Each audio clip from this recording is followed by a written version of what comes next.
Sesosok bayi laki-laki ditemukan warga dalam kondisi membusuk di kamar rumahnya di kawasan Siwalan Kerto Tengah, Wonocolo, Surabaya, Jawa Timur.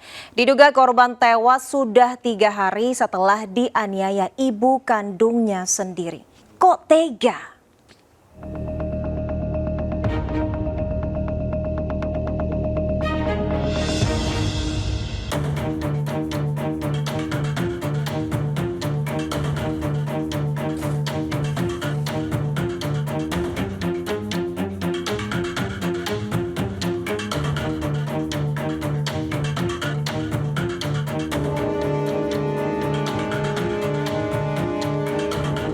Warga Siwalan Kerto Tengah gempar dengan ditemukannya jasad bayi Ando 5 bulan yang sudah membusuk di dalam kamar rumahnya di Surabaya, Jawa Timur. Jasad bayi Ando pertama kali dilaporkan neneknya yang mengaku jika bayi ini telah tewas sejak hari Rabu. Tim Inafis Polrestabes Surabaya segera mengevakuasi jasad ke kamar jenazah RSUD Dr. Sutomo Surabaya untuk diotopsi. Polisi juga segera memeriksa sejumlah saksi terkait tewasnya bayi Ando guna mengetahui kronologis kejadian. Posisinya masih di Yogyakarta karena ada acara gathering di perusahaannya, dia jadi pelayaran. Nah, pada malam hari ini dia balik ke Surabaya. Jadi artinya jenazah bayi itu disimpan di dalam rumahnya gitu? Ya di kamar, di kamar sudah posisi di sebelah tidur. Hasil pemeriksaan sementara, sang nenek mengaku sempat mendapat ancaman dari orang tua korban untuk tidak menceritakan pada orang lain.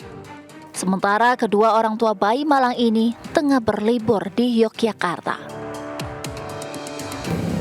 Pemirsa, usai penemuan jasad bayi Ando, polisi segera melakukan autopsi. Hasilnya, polisi mendapatkan fakta jika bayi Ando ini sempat mendapatkan penganiayaan dan terlihat di sekujur tubuhnya terdapat luka lebam. Ironisnya, penganiayaan ini dilakukan oleh ibu kandung korban sendiri. Dan untuk mengetahui motif penganiayaan, polisi segera memanggil kedua orang tua korban yang tengah berada di Yogyakarta untuk berlibur. Kurang dari 24 jam, polisi segera menetapkan Eka, 25 tahun, ibu kandung korban sebagai pelaku pembunuhan bayi Ando. Ia dijemput paksa di kawasan Gunung Kidul saat berlibur bersama suaminya. Penangkapan ini setelah polisi mengantongi hasil otopsi adanya pembusukan pada kepala bagian belakang akibat hantaman benda tumpul. Motif penganiayaan bayi Ando sendiri akibat pelaku emosi usai cekcok dengan suami dan melampiaskannya pada korban. Penganiayaan bermula Selasa 21 Juni 2022. Bayi Ando yang baru saja dimandikan sang nenek segera digendong pelaku Eka dan dibawa masuk ke dalam kamar. Pelaku tiba-tiba tersulut emosinya karena bayi Ando terus menangis. Pelaku segera melempar bayi Ando ke tempat tidur. Selain itu, korban sempat dipukul pelaku menggunakan tangan. Hari Kamis dini hari, sang nenek yang hendak memberikan susu menemukan tubuh cucunya sudah lemas, lebam biru, dingin, dan akhirnya meninggal dunia. Bahkan sang nenek sempat menanyakan ke pelaku, ternyata Eka malah balik mengancam akan membunuh sang nenek jika melapor pada tetangga. Ironisnya, meski sudah mengetahui anak keduanya sudah tewas, Eka malah memilih pergi ke Jogja untuk berlibur bersama suami siri dan anak pertamanya. Takut dengan ancaman pelaku, sang nenek memilih diam dan terpaksa tidur di samping jasad sang cucu. Pada hari ketiga, jasad mulai menimbulkan aroma tak sedap dan mulai bermunculan hewan-hewan parasit.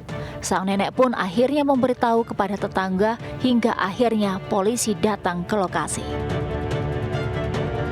Usai meringkus pelaku, polisi terus mendalami kasus pembunuhan bayi Ando dengan mengembangkan penyidikan kemungkinan adanya tersangka lain. Bahkan untuk kepentingan penyidikan, polisi membawa tersangka ke RS Bayangkara Polda Jatim untuk dilakukan tes kejiwaan.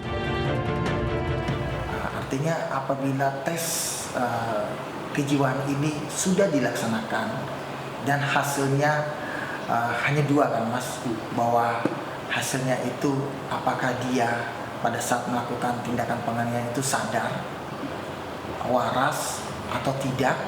Kalau dia sadar, berarti proses penyidikannya ini akan kami akan kami kebut dalam waktu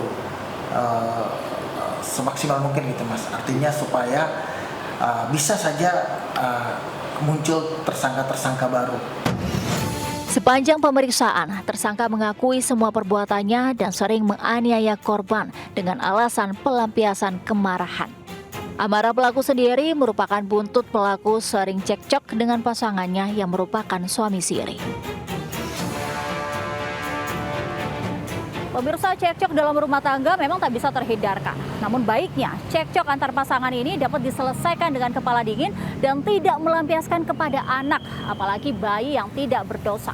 Karena ujungnya hanya akan ada penyesalan dan tentunya hukuman berat menanti.